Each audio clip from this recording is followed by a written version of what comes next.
Genesis chapter 25. Ang iba pang mga anak ni Abraham. Nag-asawa ulit si Abraham, Keturah ang pangalan ng babae. Naging anak niya sina Zimran, Jokshan, Medan, Midian, Ishbak at Shua. Si Jokshan ang tatay ni Sheba at Dedan, at mga anak naman ni Dedan sina Ashurim, Letushim at Leumim. Ang mga anak ni Midian ay sina Ephah, Epher, Hanok, Abida at Eldaa. Lahat sila ay galing sa lahi ni Keturah. Pinamana ni Abraham kay Isaac ang lahat ng mga ari-arian niya. Pero nung buhay pa siya, nireregaluhan din niya ang mga anak niya sa iba niyang mga asawa. Pinatira niya sila sa lugar na malayo sa anak niyang si Isaac, doon sa bandang east ng lupain.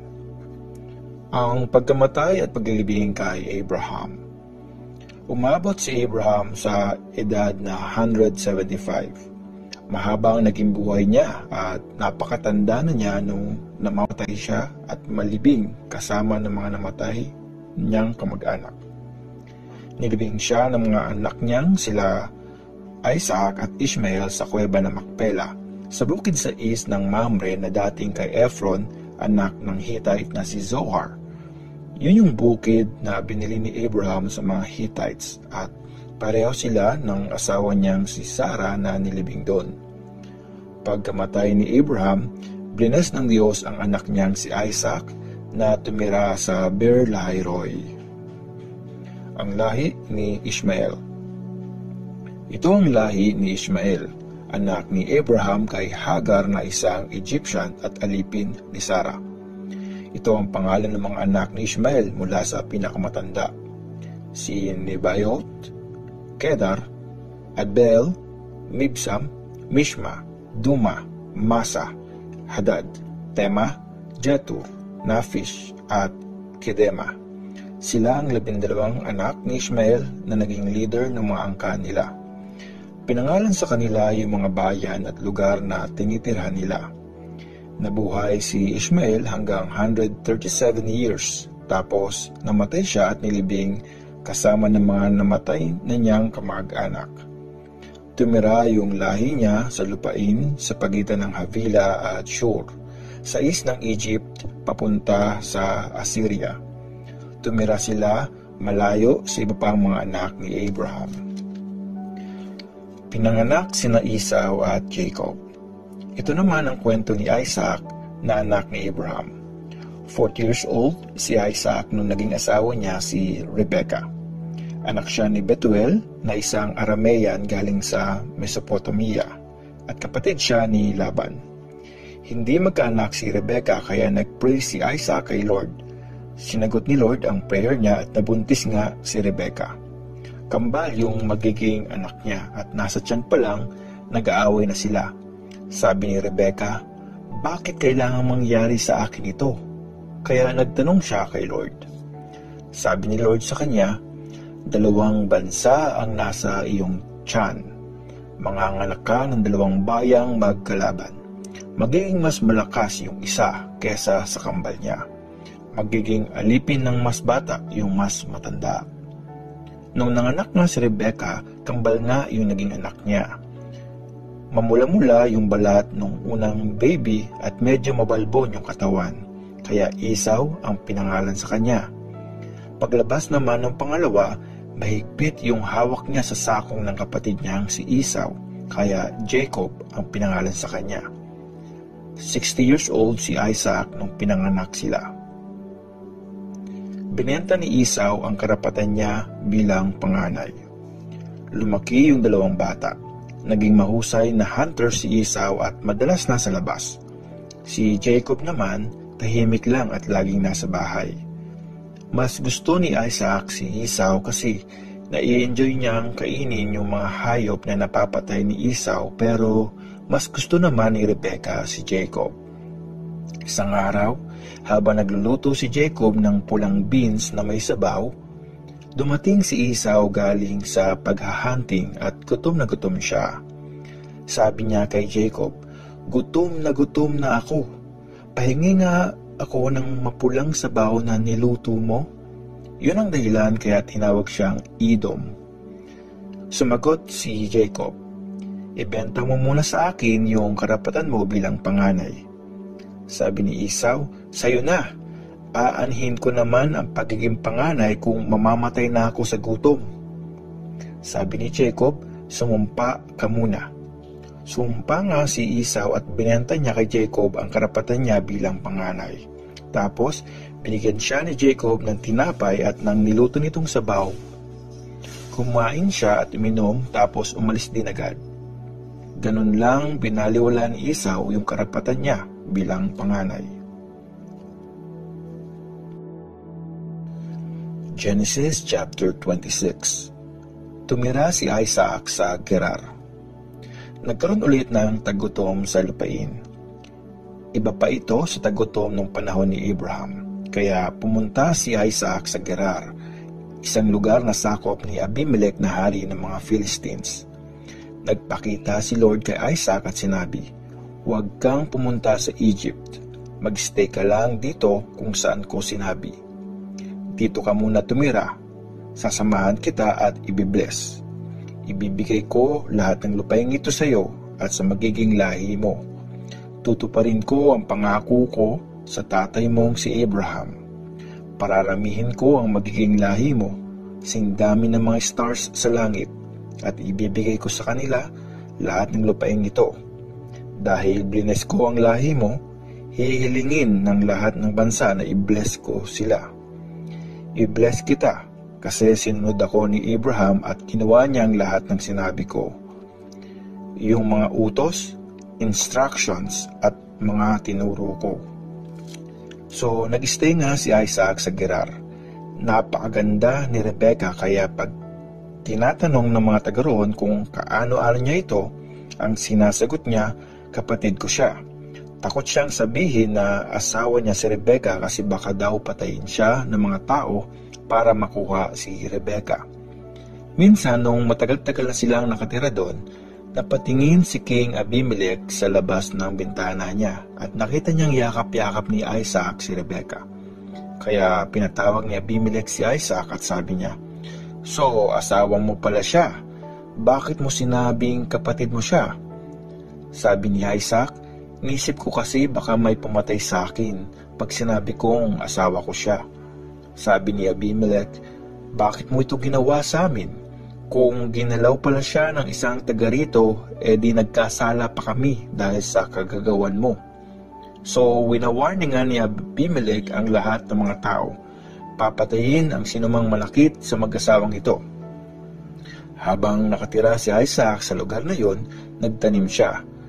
Noong taong din yon, nakapag-harvest ng 100 times na tinanim niya kasi blines siya ni Lord. Yumaman pa siya at nagkaroon ng maraming ari-arian. Hanggang sa maging sobrang yaman na niya. Ang dami-dami na niyang mga tupa, kambing, mga baka at mga alipin, kaya nainggit sa kanya yung mga Philistines. Kaya naman tinatabunan nila ng lupa yung mga balon na hinukay ng mga alipin ng tatay niyang si Abraham nung nabubuhay pa ito. Tapos sinabi ni Abimelech kay Isaac, "Umalis ka na dito. Masyado ka ng powerful kaysa sa amin." Umalis nga si Isaac at tumira sa Gerar Valley at doon na muna siya nagstay. Pinahukay ulit ni Isaac yung mga balong hinukay nung time ni Abraham na tinabunan ng mga Philistines pagkamatay nito. Kung anong pinangalan ng tatay niya sa mga balon, yun din ang tinawag niya doon.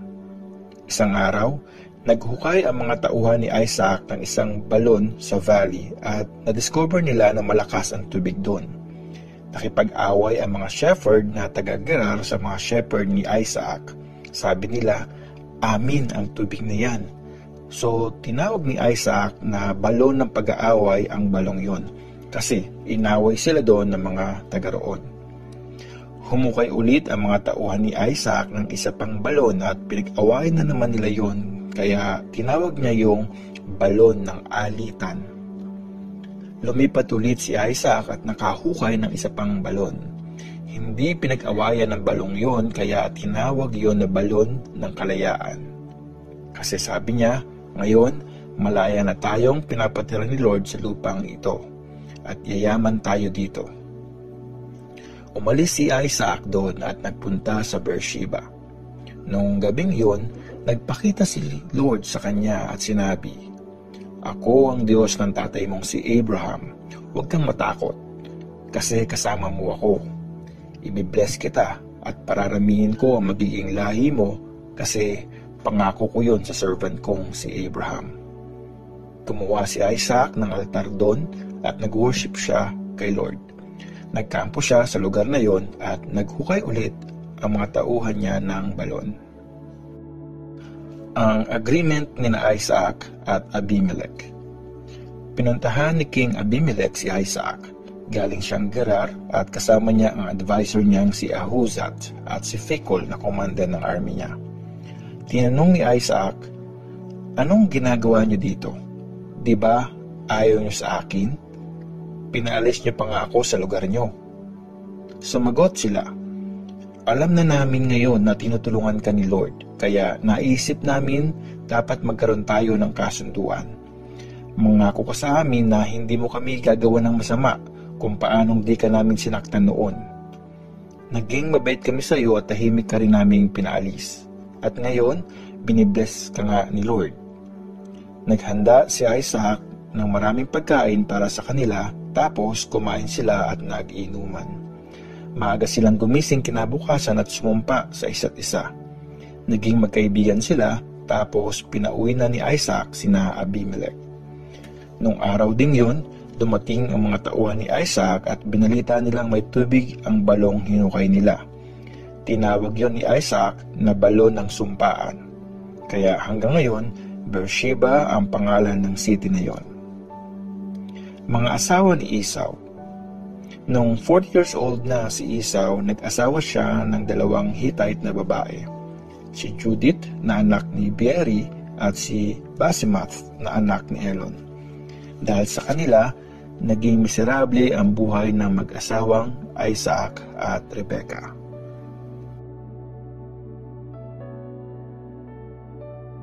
Genesis chapter 27. Blines ni Isaac si Jacob. Matanda na si Isaac at hindi na siya makakita. Pinatawag niya si Esau, yung panganay sa magkapatid, at sabi niya, "Anak ko." "Ano po yun?" sagot ni Esau. Sabi ni Isaac, "Matanda na ako, malapit na akong mamatay. Kunin mo yung pana mo, yung mga gamit mo pang hunting. Pumunta ka sa gubat at manghuli ka ng hayop para sa akin. Ipagluto mo ako ng masarap na pagkain, yung favorite ko. Dalhin mo yun dito para makain ko, tapos ibibless kita bago ako mamatay." Nakikinig pala si Rebekah habang kinakausap ni Isaac si Esau. Kaya nung umalis na si Esau para maghunting ng hayop, sinabi niya kay Jacob, "Narinig kong kausap ng tatay mo si Esau. Sabi niya, maghunting ka ng hayop tapos iluto mo ng masarap. Pagkakain ko nun, ibibless kita sa harap ni Lord bago ako mamatay. So, anak, ganito ang gawin mo. Puntahan mo yung mga alaga natin. Kumuha ka ng 2 batang kambing, yung matataba. Tapos, iluluto ko yung favorite na pagkain ng tatay mo. Dalhin mo yon sa kanya para makain niya at mabless ka niya bago siya mamatay." Pero sabi ni Jacob kay Rebekah, "Nay, mabalbon si Esau. Makinis naman ako. Paano kung hawakan ako ni tatay tapos malaman niyang niloloko ko siya? Baka isumpa niya ako imbes na i-bless." Sumagot ang nanay niya, "Hayaan mo. Aakuin ko yung sumpa na ibibigay niya sa iyo. Basta gawin mo ang sinasabi ko, anak." "Sige na, dalhan mo ako ng mga kambing." Kumuha nga si Jacob ng mga kambing at tinala yon kay Rebekah. Tapos, niluto nito yung paboritong pagkain ni Isaac. After nun, kinuha niya yung pinakamagandang damit ni Esau na tinatago niya sa bahay at pinasuot yon kay Jacob. Binalutan niya ng balat ng kambing yung mga braso ni Jacob, pati yung makinis na part ng leg niya. Tapos, inabot niya kay Jacob yung pinrepare niyang masarap na pagkain at tinapay. Pumunta nga si Jacob sa tatay niya at sabi niya, "Tay." Sumagot si Isaac, "Anak ko, sino ka?" Sabi ni Jacob, "Ako po ito, si Esau, yung panganay mo. Nagawa ko na yung inutos niyo. Bangon na po at tikman niyo itong dala kong karne para mabless niyo na ako." Pero sabi ni Isaac, "Bakit ang bilis mo naman yatang nakahuli, anak?" Sumagot si Jacob, "Tinulungan po ako ni Lord na Diyos niyo." Sabi ni Isaac kay Jacob, "Lumapit ka nga para mahawakan kita. Si Esau ka ba talaga?" Lumapit nga si Jacob sa tatay niya at hinawakan siya nito. Sinabi ni Isaac, Boses ni Jacob, pero yung braso parang kay Esau." Hindi niya nakilala na si Jacob yun, kasi mabalbon yung mga braso gaya ng kay Esau. Ibibless na sana niya si Jacob pero nagtanong ulit siya, "Ikaw ba talaga yan, Esau, anak?" "Opo, tay," sagot niya. Sabi ni Isaac, "Akin na yung karneng dala mo para makain ko na at mabigyan kita ng blessing." Inabot nga yon ni Jacob at kumain si Isaac. Binigyan din niya ito ng wine na maiinom. At sinabi ng tatay niyang si Isaac, "Halika anak, yakapin mo nga ako." Paglapit niya para yumakap, naamoy ni Isaac ang damit niya kaya blines niya ito at sinabi, "Ang mabangong amoy ng anak ko kasing bango ng bukid na blines ni Lord. Ibigay sana ng Diyos ang hamog galing sa langit at gawin niyang mataba ang lupa para sa iyo. Bigyan ka sana niya ng maraming ani at alak.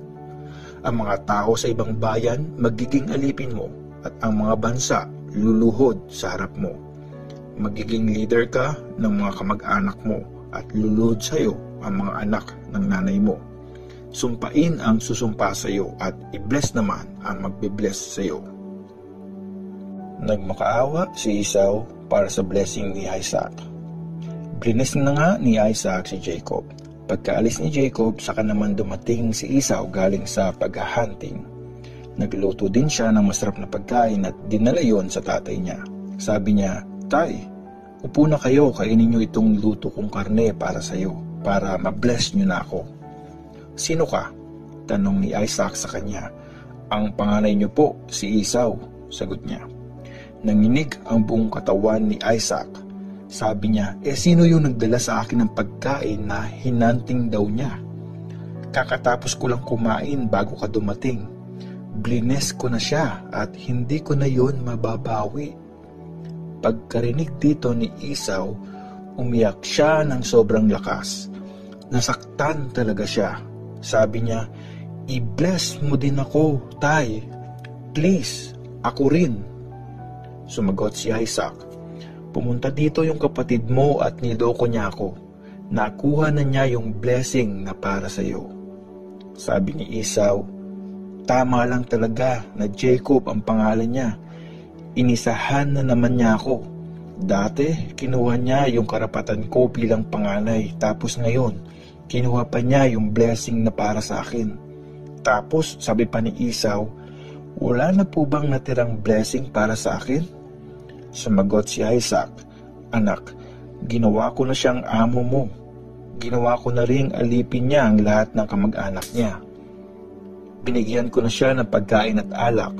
Wala na akong mabibigay sa iyo, anak." Nagmakaawa pa rin si Esau sa tatay niya. "Tay, isa lang po ba talaga ang blessing mo? I-bless mo din ako, tay." At umiyak pa si Esau. Sabi ni Isaac sa kanya, "Makinig ka, wala nang hamog para sa iyo galing sa langit. Malayo sa matatabang lupa ang titirhan mo. Mabubuhay ka sa pakipaglaban at magiging alipin ka ng kapatid mo. Pero pag nagrebelde ka, makakalaya ka sa kontrol niya." Galit na galit si Esau kay Jacob kasi napunta sa kanya yung blessing ng tatay niya.